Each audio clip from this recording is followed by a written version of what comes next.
Bismillah. Assalamualaikum warahmatullahi wabarakatuh. Innal hamdalillah nahmaduhu wa nasta'inuhu wa nastaghfiruh wa na'udzu billahi min shururi anfusina wa sayyiati a'malina. May yahdihillahu fala mudhillalah wa may yudlilhu fala hadiyalah. Asyhadu an la ilaha illallah wahdahu la syarikalah wa asyhadu anna Muhammadan abduhu wa rasuluhu la nabiyya ba'dah. Ya ayyuhalladzina amanu taqullaha haqqa tuqatih wa la tamutunna illa wa antum muslimun. Amma ba'du. Fa inna asdaqal hadits kitabullah wa khairal hadi Muhammadin sallallahu alaihi wasallam. Syarrul umuri muhdatsatuha wa kullu muhdatsatin bid'ah wa kullu bid'atin dhalalah wa kullu dhalalatin finnar. Ayol ikhwah, ajalullah wa iyyakum ajmain. Alhamdulillah, kita bersyukur pada Allah Subhanahu wa taala sampai saat ini masih diberikan nikmat iman, nikmat Islam, nikmat sehat, nikmat waktu luang yang Allah Subhanahu wa taala berikan. Kenikmatan ini tentu saja agar kita bersyukur pada Allah Subhanahu wa taala. Dan Allah Subhanahu wa taala ketika memberikan musibah, penyakit, ataupun yang lainnya, pasti Allah Subhanahu wa ta'ala menginginkan kebaikan kepada seorang hamba. Allah Subhanahu wa ta'ala ingin hamba tersebut diampuni dosa-dosanya, dan Allah Subhanahu wa ta'ala menginginkan hamba tersebut diangkat derajatnya oleh Allah Subhanahu wa ta'ala. Oleh karena itu wajib kita bersabar atas musibah atau penyakit yang menimpa kita semua. Semoga Allah Subhanahu wa taala menyembuhkan saudara-saudara kita yang sedang sakit, dan semoga Allah Subhanahu wa taala mengampuni dosa-dosa saudara-saudara kita yang telah mendahului kita dalam keimanan, dimasukkan ke dalam surganya Allah Subhanahu wa taala. Amin ya rabbal alamin. Kita lanjutkan pelajaran kita dari kitab Ad-Durus Al-Yaumiyah. Sekarang masuk pelajaran ke-61, itu awqatus salat, waktu-waktu salat. Ingatlah saudaraku rahimanillah wa iyyakum ajmain, bahwasanya salat memiliki waktu-waktu yang telah ditentukan oleh Allah Subhanahu wa taala, dan juga telah ditetapkan oleh Nabi sallallahu alaihi wasallam dengan perbuatan ataupun perkataan Nabi sallallahu alaihi wasallam. Dan para sahabat radhiyallahu taala anhum ajmain telah mengikuti Nabi SAW dengan sebenar-benarnya ittiba, dan mereka menukilkan dari Nabi SAW kepada kita, sehingga tidak boleh mengakhirkan salat dari waktu yang telah ditentukan. Karena Allah Subhanahu wa taala mengatakan dalam surat An-Nisa ayat 103, "Innas salata kanat al-mu'minina kitaban mauquta." Bahwasanya Allah Subhanahu wa taala menetapkan salat-salat pada orang yang beriman, ada waktu-waktu yang telah ditentukan, ada waktu-waktu yang telah ditentukan oleh Allah Subhanahu wa taala. Tentang masalah waktu salat yang paling lengkap adalah hadis Jabir bin Abdullah radhiyallahu taala anhu, sebagaimana yang dikatakan oleh Imam Tirmizi, Imam Muhammad bin Ismail, maksudnya Imam Bukhari, menegaskan bahwasanya riwayat yang paling kuat dalam masalah waktu salat adalah hadis Jabir bin Abdullah radhiyallahu taala anhu. Kita bacakan hadisnya. An Jabir bin Abdullah anna Nabiyya sallallahu alaihi wasallam ja'ahu Jibril alaihi salam faqala lahu qum fasallihi fasalla adh-dhuhra hina zalat asy-syamsu thumma ja'ahu al-'asr faqala qum fasallihi fasalla al-'asra hina sara zillu kulli syai'in mislahu thumma ja'ahu al-maghrib faqala qum fasallihi fasalla al-maghriba hina wajabati asy-syamsu thumma ja'ahu al-isya faqala qum fasallihi fasalla al-isya hina ghaba asy-syafaqu thumma ja'ahu al-fajru faqala qum fasallihi fasalla al-fajra hina baraqa al-fajru aw qala sata'al fajru Thumma ja'ahu minal ghad lizuhri faqala kum fasallihi fasalla zuhra hina sara dhillu kulli syai'in mislahu. Thumma ja'al asru faqala kum fasallihi fasalla al-asra hina sara dhillu kulli syai'in mislaihi. Thumma ja'ahu al-maghrib waqtan wahidan lam yazal anhu. Thumma ja'ahu al-isya hina dhahaba nisful lail aw qala thuluthul lail fasalla al-isya. Thumma ja'a hina asfara jiddan faqala thumma fasallihi fasal fajra. Thumma qala ma baina hadzaini al-waqtaini. Dari sahabat Jabir bin Abdullah radhiyallahu ta'ala anhu, bahwasanya Nabi sallallahu alaihi wasallam ja'ahu Jibril, didatangi oleh malaikat Jibril alaihissalam. Kemudian malaikat Jibril mengatakan, kum fasallihi, bangunlah lalu salatlah. Maka Nabi sallallahu alaihi wasallam pun salat zuhur, fasallat zuhra hina zalatis syamsu, ketika matahari tergelincir ke arah barat. Faqala kum fasallihi, ketika datang waktu asar, malaikat Jibril mengatakan, bangunlah wahai Muhammad dan salatlah. Maka Nabi sallallahu alaihi wasallam pun salat asar hina sara zillu kulli syai'in mislahu, sampai bayangan sesuatu sama panjangnya dengan benda aslinya. Tsumma ja'ahul maghrib, kemudian datang waktu maghrib dan malaikat Jibril datang kembali kepada Nabi sallallahu alaihi wasallam. Faqala kum fasallihi, kata malaikat Jibril, bangunlah dan salatlah. Maka Nabi sallallahu alaihi wasallam pun salat, fasallal maghrib hina wajabatis syams, ketika matahari terbenam. Tsumma ja'ahul isya, kemudian malaikat Jibril datang lagi ketika waktu isya, seraya mengatakan kum fasallihi, bangunlah kemudian salatlah. Kemudian Nabi SAW salat isya hina ghaba syafaqu tsumma ja'ahul fajru. Kemudian Nabi SAW pun salat isya ketika warna kemerah-merahan telah hilang, maksudnya syafaq. Matahari setelah terbenam biasanya masih terlihat syafaq, cahaya berwarna merah. Sampai cahaya merah itu hilang, maka itu sudah masuk waktu apa? Isya. Kemudian malaikat Jibril pun datang lagi seraya mengatakan kum fasallihi tsumma fasallal fajra hina barakal fajru. Kemudian Nabi SAW pun salat fajar, salat subuh, ketika terbitnya waktu fajar, maksudnya fajar shadiq, atau ketika sinar fajar shadiq telah agak meninggi. Qala sata'al fajru, atau ketika fajar shadiq sudah mulai meninggi. Tsumma ja'ahu minal ghad lizuhri, kemudian malaikat Jibril pun datang lagi keesokan harinya. Pada waktu zuhur, malaikat Jibril datang lagi kepada Nabi sallallahu alaihi wasallam, kemudian mengatakan kum fasallihi. Kemudian Nabi SAW pun salat zuhur ketika bayangan sesuatu sama panjang dengan benda aslinya. Nabi SAW salat zuhur ketika bayangan benda sesuatu sama panjangnya. Bayangannya sama benda aslinya sama panjangnya. Tsumma ja'ahul asr faqala kum fasallihi fasallal asra hina sara zillu kulli syai'in mislaihi. Kemudian datang waktu masuk asar dan malaikat Jibril pun datang kembali, kemudian mengatakan bangunlah dan salatlah.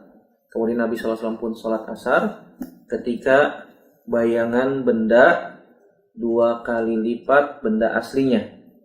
Hina sara zillu kulli syai'in mislaihi. Tsumma ja'ahul maghrib, kemudian masuk waktu maghrib, waqtan wahidan lam yazal anhu, ketika masuk waktu maghrib maka Nabi SAW berbuat sama dengan sebelumnya. Artinya ketika matahari sudah tenggelam maka itu sudah masuk waktu maghrib, sampai sinar matahari yang berwarna kemerah-merahan atau biasa disebut dengan syafaq hilang. Berarti kalau sinar matahari yang berwarna kemerah-merahan setelah tenggelam itu hilang, berarti selesai waktu sholat maghrib alias sudah masuk waktu isya. Sudah masuk waktu isya. Tsumma ja'ahul isya hina zahaba nisful lail. Kemudian masuk waktu sholat isya. Kemudian malaikat Jibril pun datang lagi kepada Nabi Shallallahu Alaihi Wasallam. Ketika malam sudah berlalu separuhnya atau setengah malam atau sepertiga malam, sudah lewat setengah malam atau sepertiga malam. Fasallal isya, kemudian Nabi SAW pun salat isya. Tsumma jaa'a hina asfara jiddan. Kemudian malaikat Jibril pun datang kembali ketika ketika waktu subuh sudah mulai agak terang, sudah mulai agak meninggi, fajar shadiknya, malaikat Jibril datang lagi kemudian mengatakan kum fasallihi. Kemudian Nabi SAW pun sholat subuh dan malaikat Jibril mengatakan ma baina hadzaini alwaqtaini. Itu Jibril mengatakan di antara dua waktu inilah waktu sholat itu, maksudnya sholat wajib. Di sini malaikat Jibril mengajarkan kepada Nabi SAW waktu-waktu sholat, sebagaimana tadi sudah kita sebutkan kata Imam Tirmizi. Dan hadis ini diriwayatkan oleh Imam Tirmizi dan Imam An-Nasa'i dan disahihkan oleh Syekh Albani dalam Irwaul Ghalil. Kata Imam Tirmizi, berkata Imam Muhammad bin Ismail, maksudnya Imam Bukhari, bahwasanya riwayat yang paling kuat dalam masalah waktu sholat adalah hadis Jabir bin Abdullah radhiyallahu taala anhu. Dari sini kita bisa ambil kesimpulan waktu-waktu sholat. Yang pertama, sholat zuhur. Sholat zuhur itu waktunya ketika tergelincirnya matahari sampai dengan panjang bayangan sama dengan benda aslinya. Jadi ketika matahari sudah berada tepat di atas kepala kita, tunggu sebentar sampai tergelincir sedikit ke arah barat. Nah, itu sudah masuk waktu apa? Sholat zuhur. Kapan berakhirnya? Berakhirnya sholat zuhur ketika bayangan benda sama panjangnya dengan benda aslinya. Kita berdiri di bawah terik matahari, kemudian bayangan bendanya sama seperti panjang benda aslinya, maka itu adalah akhir sholat zuhur dan masuk waktu sholat asar. Adapun waktu sholat asar dimulai dari ketika bayangan benda sama panjang dengan benda aslinya sampai akhirnya adalah ketika bayangan benda 2 kali lipat panjangnya dengan benda asli. Misalnya benda aslinya kita tancapkan tongkat 1 meter, tongkatnya 1 meter, panjang bayangannya 2 meter. Berarti itu akhir waktu sholat asar.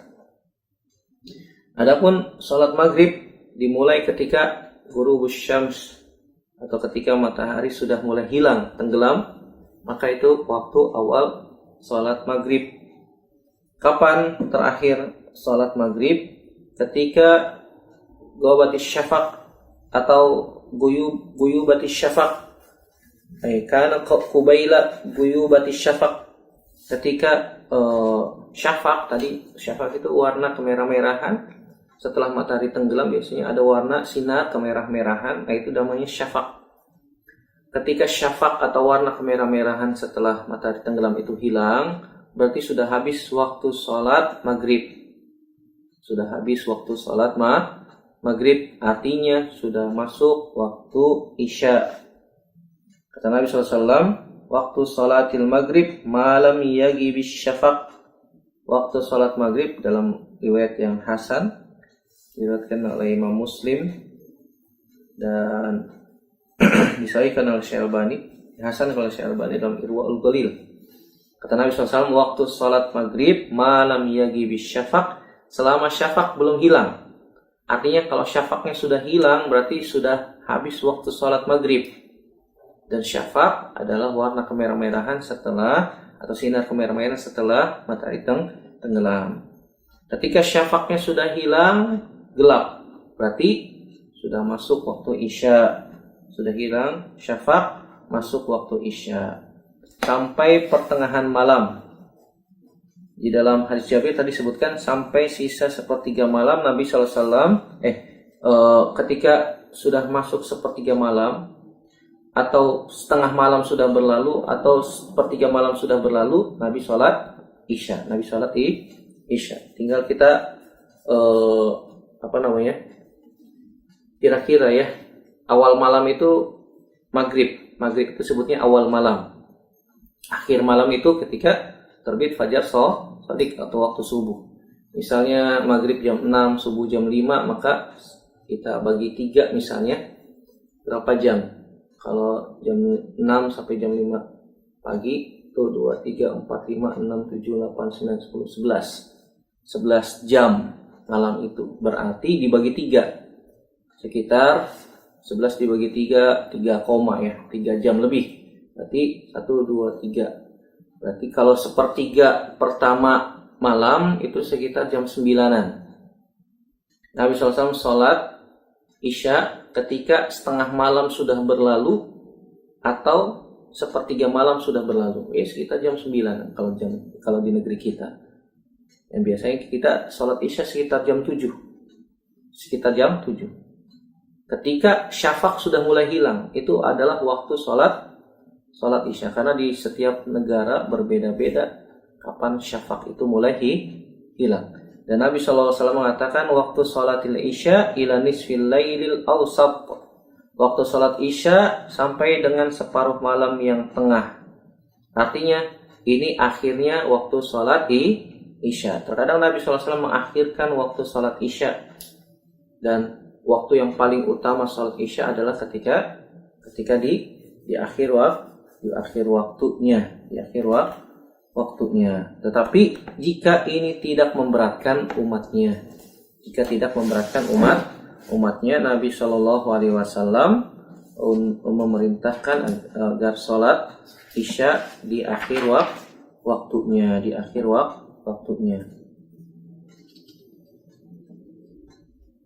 Ya, ini waktu-waktu sholat yang sudah ditentukan oleh Allah Subhanahu wa ta'ala. Tidak boleh kita mengakhirkan sholat kecuali ada uzur. Ada uzur yang dibenarkan oleh syariat. Kemudian kapan kita dibolehkan mengakhirkan sholat? Di sini disebutkan istihbabu ta'jili sholatil maghrib wa ta'khiril isya. Dibolehkan atau disunahkan untuk menyegerakan sholat maghrib dan dibolehkan mengakhirkan sholat isya. Dianjurkan menyegerakan sholat maghrib dan tentu saja dibenci untuk mengakhirkan sholat isya. Berdasarkan hadis Uqbah bin Amir radhiyallahu taala anhu, bahwasanya Nabi sallallahu alaihi wasallam mengatakan, la tazalu ummati bi khairin aw 'alal fitrati ma lam yu'akhirul maghriba hatta tashtabikan nujum.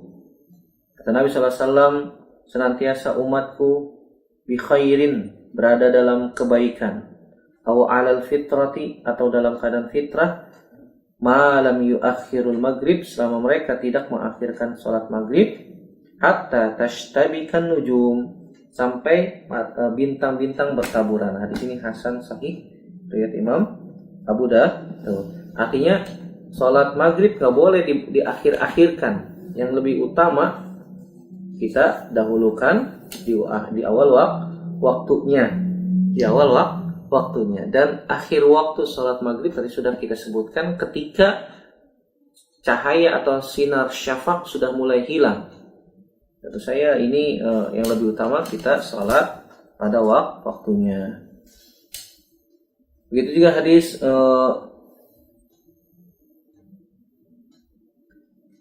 Rafi bin Khudaij radhiyallahu ta'ala anhu, dia berkata, kunna nusallil maghrib ma Nabi sallallahu alaihi wasallam fayansarifu ahaduna wa innahu la yubsiru mawaqi'a nablihi. kami pernah salat maghrib bersama Nabi Shallallahu Alaihi Wasallam.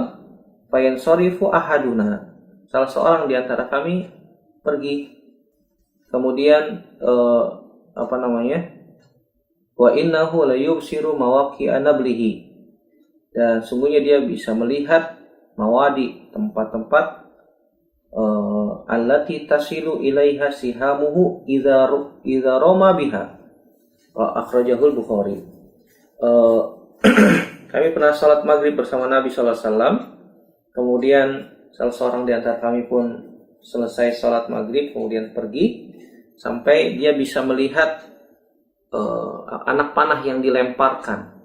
Artinya selama anak panah itu bisa terlihat berarti itu masih waktu salat maghrib. Kenapa? Masih ada cahaya syafaq, sinar matahari yang berwarna merahan. Kalau sudah hilang berarti kan sudah gelap.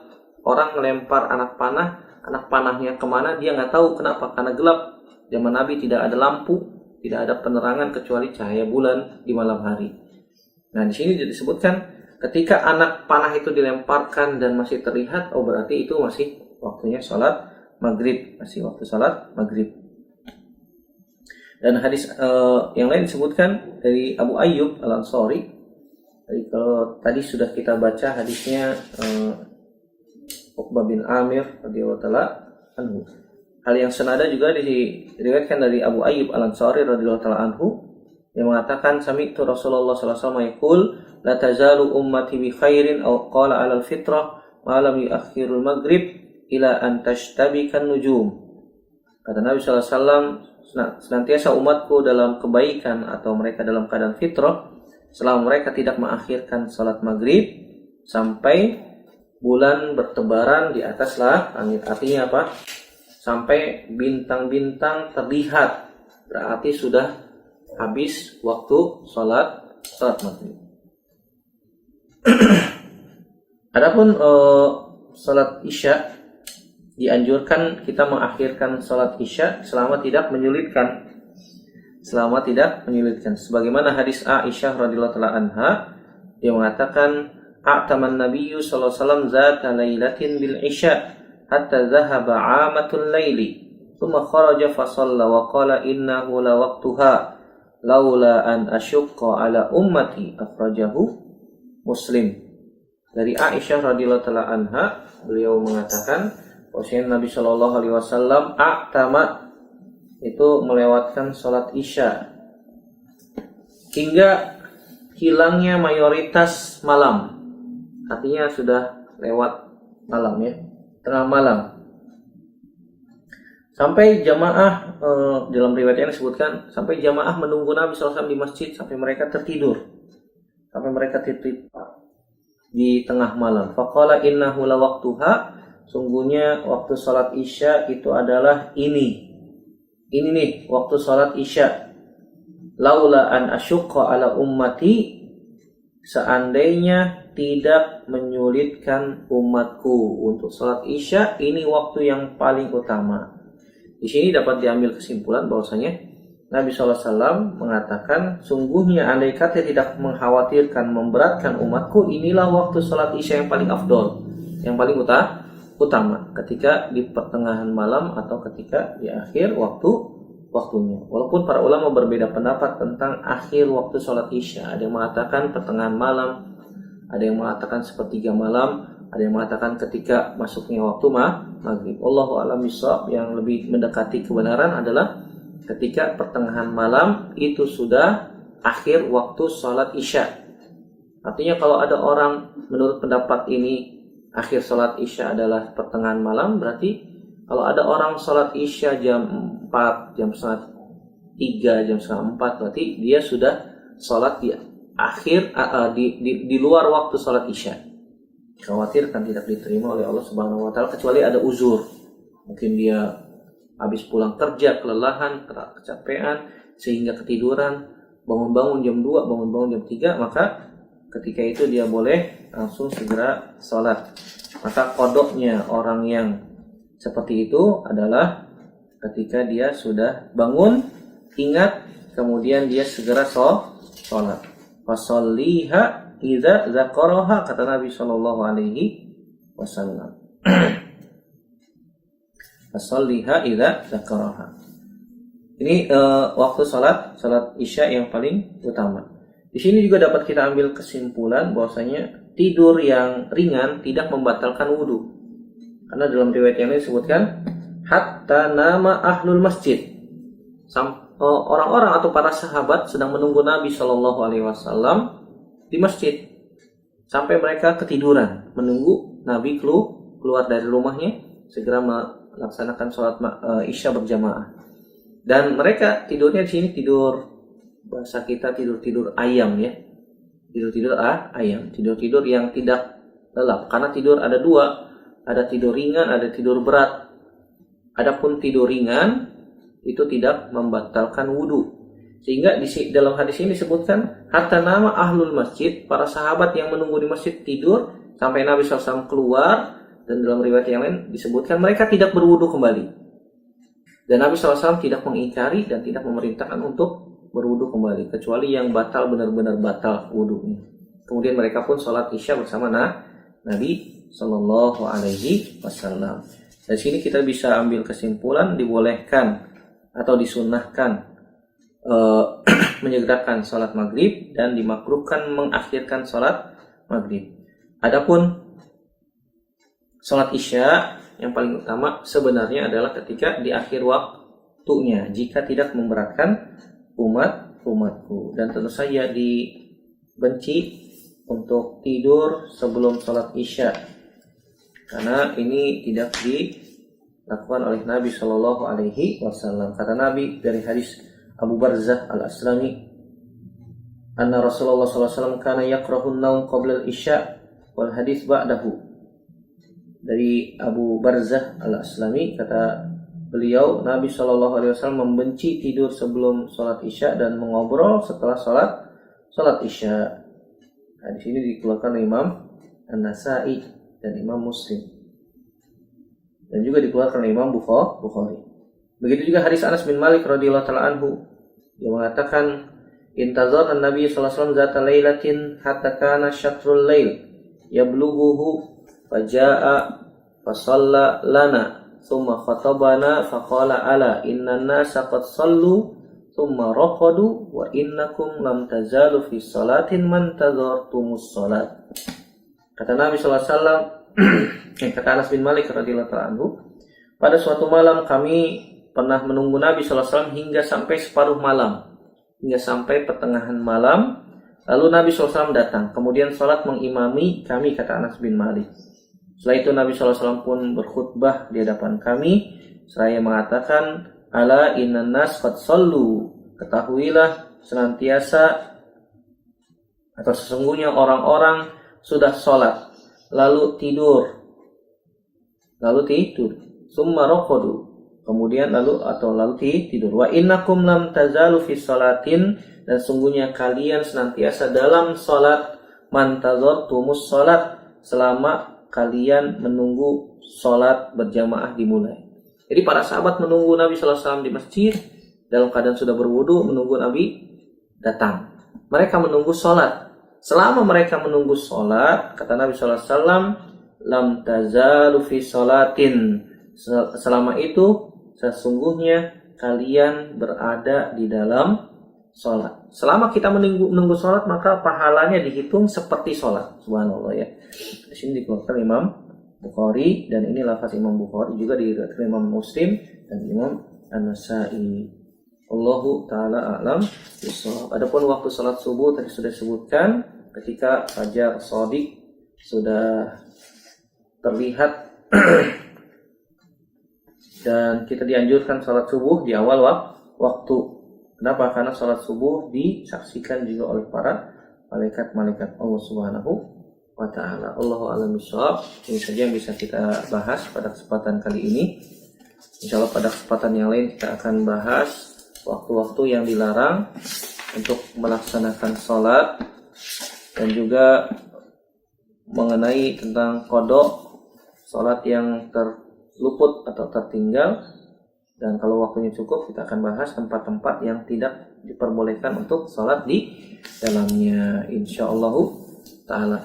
Semoga yang sedikit ini bermanfaat. Yang benar datangnya dari Allah Subhanahu wa ta'ala saja. yang salah murni dari saya pribadi. Kita bertaubat kepada Allah Subhanahu wa taala. Aqulu qouli hadza astaghfirullah li wa lakum. Subhanakallahumma wa bihamdika asyhadu an la ilaha illa anta astaghfiruka wa atubu ilaik. Wassalamualaikum warahmatullahi wabarakatuh.